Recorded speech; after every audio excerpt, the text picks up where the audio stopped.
June 15, 1389. A vast plain in the heart of the Balkans is about to become the stage for one of history's most legendary battles. Two armies, one fighting for survival, the other for conquest, are about to clash in a confrontation so epic that its echoes would ring through 6 centuries.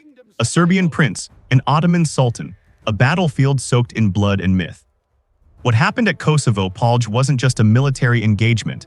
It was the birth of a legend that would define nations, inspire revolutions, and blur the line between history and myth forever. This is the story of sacrifice, treachery, and the moment when defeat became immortal victory. The 14th century was a time of seismic shifts across Europe and beyond. The once invincible Byzantine Empire, which had ruled for 1,000 years, was withering, reduced to a fragile remnant of its former magnificence.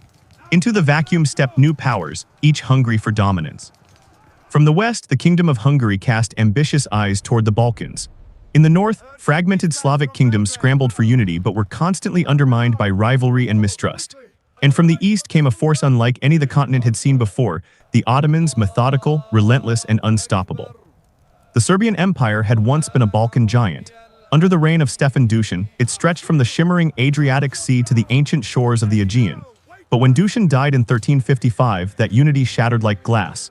Regional lords carved up the empire among themselves, each ruling their own fiefdom with jealousy and suspicion. Among these fragmented lords rose a man of remarkable character, Prince Lazar a leader defined by piety, diplomacy, and an unshakable resolve to unite the Serbian nobility against the looming threat of Ottoman invasion. Ruling from his court in Kruševac, Lazar became the symbol of Balkan resistance. Meanwhile, across the border, Sultan Murad I had consolidated Ottoman power in Anatolia and Thrace. His armies, a disciplined blend of Turkish soldiers, Balkan converts, and the feared Janissaries, the Sultan's elite warriors, had established a European foothold with their capital at Adrianople. Their expansionist ambitions put them on a direct collision course with Lazar's Serbia. By the late 1380s, the confrontation was inevitable. The fertile plain of Kosovo, lying at the crossroads of the Balkans, would become the arena where fate played its hand. The path to Kosovo was paved with blood, skirmishes, and shifting loyalties. In 1371, the Ottomans delivered a devastating blow to Balkan unity at the Battle of Maritsa, where they annihilated a coalition of regional lords. The shockwaves rippled through Serbia. Many Serbian nobles, fearing annihilation, submitted to Ottoman suzerainty, paying tribute and even supplying troops to the Sultan. But not Lazar, he refused to bow. In 1387, Lazar achieved a stunning victory against the Ottomans at the Battle of Plochnik, where Serbian forces ambushed and routed a Turkish detachment. The victory electrified Balkan resistance and gave hope to those who still believed the Ottoman advance could be stopped. But it also drew the wrath of Sultan Murad. The Sultan resolved to march personally into Serbia with a massive army, determined to crush Lazar once and for all and secure Ottoman dominance over the Balkans. As Murad gathered forces from Anatolia, Asia Minor, and vassal states, Lazar assembled his own coalition. He was joined by Vuk Brankovic, his powerful and ambitious son-in-law, and a contingent led by the Bosnian nobleman Vlatko Vukovic, sent by King Tvrtko of Bosnia. Estimates of the army sizes vary wildly. Some medieval chronicles claim hundreds of thousands, though modern historians suggest closer to 30,000 on each side. Both armies converged on Kosovo Polj, a wide plain near Pristina, chosen by both commanders for its strategic openness. On June 15th, the fates of empires collided. The morning of June 15th, 1389 broke over Kosovo beneath heavy skis. Chroniclers describe the plain as a sea of grass and shallow rivers, the air thick with tension and the scent of impending bloodshed.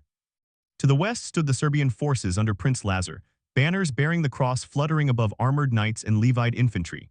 To the east stretched the Ottoman host under Sultan Murad I, a vast, disciplined force of cavalry, infantry, and the feared Janissaries, their drums and horns echoing across the plain like thunder.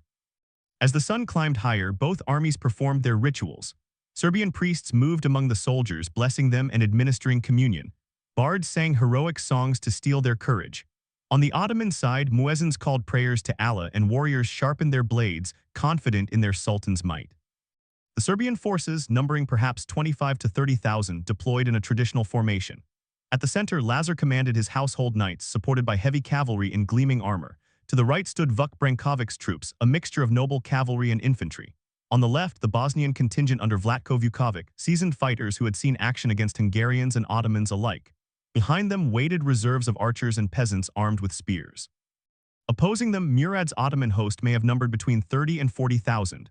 The Sultan himself oversaw the center, flanked by his elite janissaries. To his right commanded his son Bayezid, known as Yildirim, the Thunderbolt famed for his ferocity. To his left, his other son, Yakub Celebi, directed additional cavalry. Light infantry and Akinsai raiders formed the vanguard, while the corps of Sipahi cavalry stood ready to charge. It was a meeting of two worlds, the armored chivalry of Serbia against the disciplined, flexible Ottoman war machine. As dawn passed into mid-morning, the battle began. With a roar that shook the earth, Serbian heavy knights armored in mail and plate lowered their lances and surged forward. Their horses pounded the ground in a deadly wave of steel and fury. At their head rode Miloš Obilić, a knight whose name would echo through the centuries. The charge smashed into the Ottoman front lines with devastating force. Chronicles describe the initial Serbian assault scattering light infantry and driving deep into Murad's ranks. Ottoman Azep infantry fell in heaps. Even seasoned janissaries were forced back. For a brief, glorious moment, the Serbian cavalry seemed unstoppable, a tide of steel cutting into the very heart of the Ottoman host. But the Ottomans were masters of absorbing shock. Bayezid's cavalry wheeled into action, countercharging the Serbian right flank with terrifying speed. Arrows darkened the skies as Turkish archers poured volleys into the advancing knights. Horses screamed as shafts struck home. The muddy terrain slowed the Serbian mounts, blunting their momentum. What began as a glorious charge turned into a grinding, brutal melee. At the heart of the battlefield, Lazar's men clashed with Murad's janissaries. The janissaries, disciplined and unyielding, locked shields and countered with spears and scimitars. The air was filled with the clang of steel on steel, war cries, and the screams of the wounded. Ottoman cavalry began to envelop the Serbian wings, pressing Lazar's forces into a tighter formation. The Bosnian troops under Vukovic fought fiercely, holding the left against Yakub Celebi's men, but the sheer numbers of the Ottomans began to tell. Yet the Serbs fought with desperate valor. Chronicles describe them cutting through enemies in waves, driven by the knowledge that their homeland stood behind them. This wasn't just a battle for land, it was a fight for survival. By midday, Kosovo had become a charnel ground. Mud mingled with blood. Corpses littered the field. Both sides suffered grievous losses. The Serbs had struck hard, but the Ottomans' discipline and reserves allowed them to regain balance. The first stage of the battle, the Serbian charge and its partial success, was over. What followed would be a brutal test of endurance, treachery, and legendary sacrifice. By midday, Kosovo was a cauldron of blood and chaos. The Serbian charge had torn a hole in the Ottoman lines, but the disciplined counterattacks of Bayezid and Yakub began to close the gaps. Serbian and Bosnian knights fought desperately, their lances shattered, now wielding swords, axes, and maces in brutal hand-to-hand combat. The Ottoman cavalry pressed harder on the flanks, seeking to envelop Lazar's center. Still, the Serbs refused to yield. The field became a grinding contest of attrition, armored knights against swift horse archers, heavy cavalry bogged in mud against nimble Sipahis. But amid the clash of armies, a single act of daring would decide the battle, and echo through legend. According to Serbian tradition, the knight Miloš Obilić had been accused of treachery on the eve of battle. To prove his loyalty and redeem his honor, he swore before Prince Lazar that he would strike at the very heart of the enemy, Sultan Murad himself. Whether the tale is truth, embellishment, or later myth, it became one of the defining moments of Balkan memory. Obilić left the Serbian lines under the pretense of desertion. Crossing the bloody field, he approached the Sultan's camp, where Murad had remained in the rear directing his troops. Some sources claim Obilić disguised himself, others say he feigned surrender, but all agree on the outcome: he gained access to Murad's tent. What happened next is shrouded in mystery and legend. One account says Obilić drew a hidden dagger and stabbed Murad in the stomach as the Sultan received him. Another describes him striking suddenly in the chaos of camp, cutting through guards to reach his target. Ottoman sources also acknowledge Murad's assassination but differ on details, some suggesting he was slain after the battle. Whatever the means, Sultan Murad I fell that day on the field of Kosovo, the only Ottoman sultan ever killed in battle.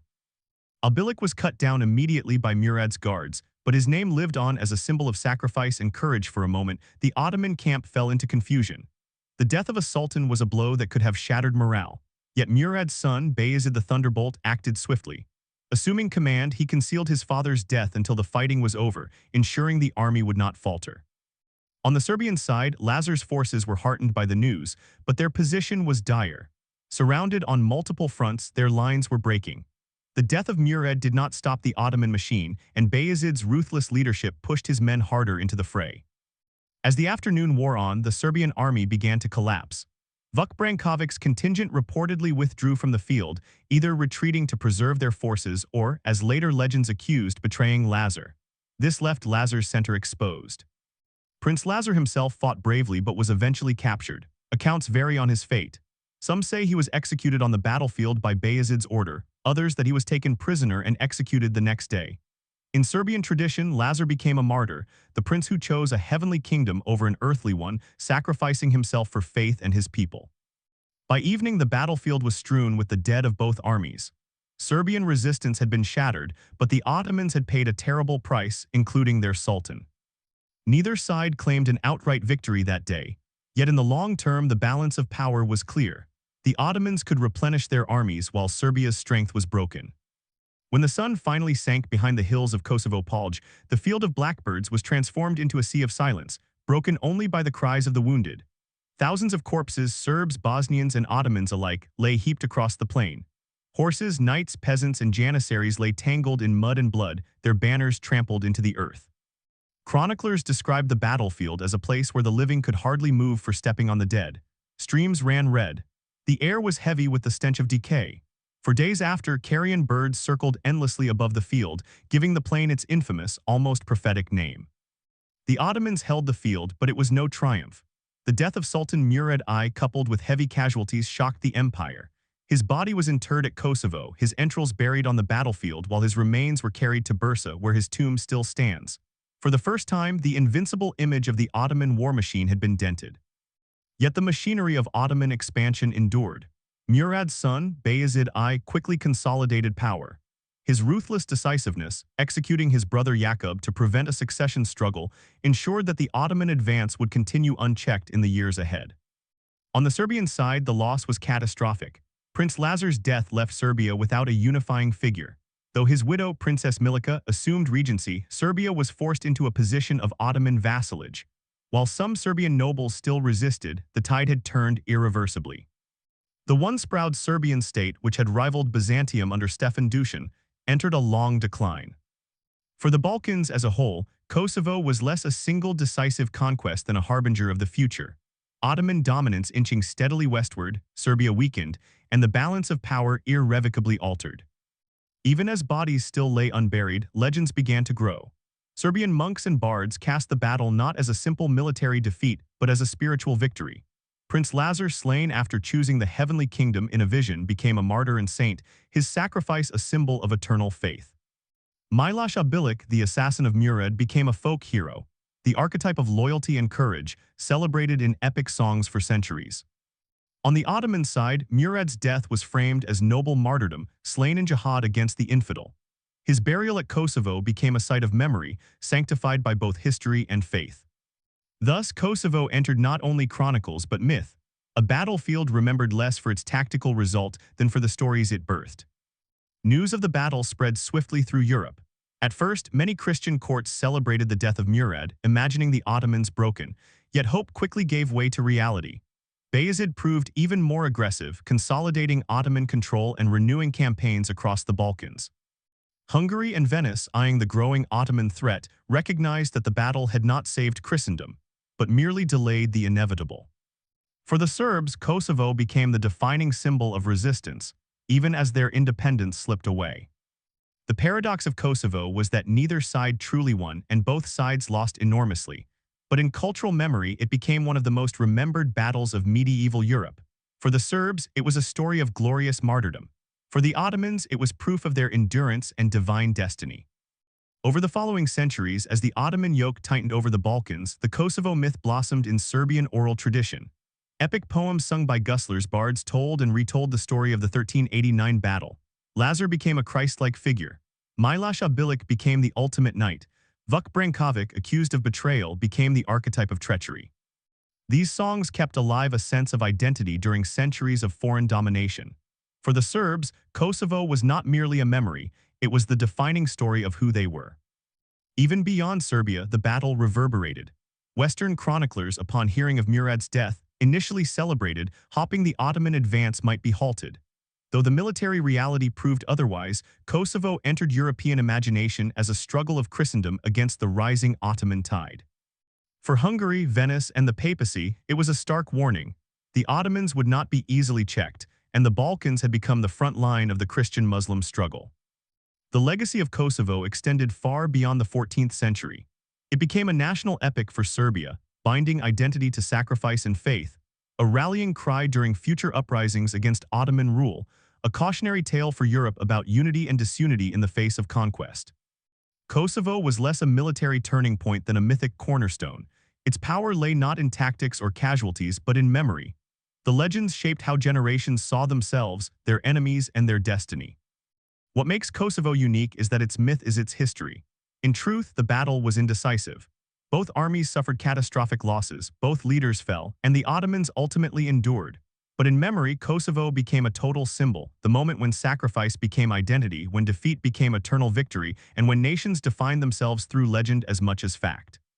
The Battle of Kosovo stands as a paradox, a stalemate turned symbol, a defeat transformed into glory. For the Serbs, it was a sacred covenant of faith and sacrifice. For the Ottomans, it was proof of divine mission. For Europe, it was a harbinger of the Ottoman centuries to come. In the end, Kosovo's true power lies not in who won or lost, but in how its story was told, a story of faith, betrayal, heroism, and sacrifice that has echoed across 6 centuries. The Field of Blackbirds became more than a battlefield, it became the soul of nations. And that soul, forged in blood, shaped by legend and carried through generations, has never truly died.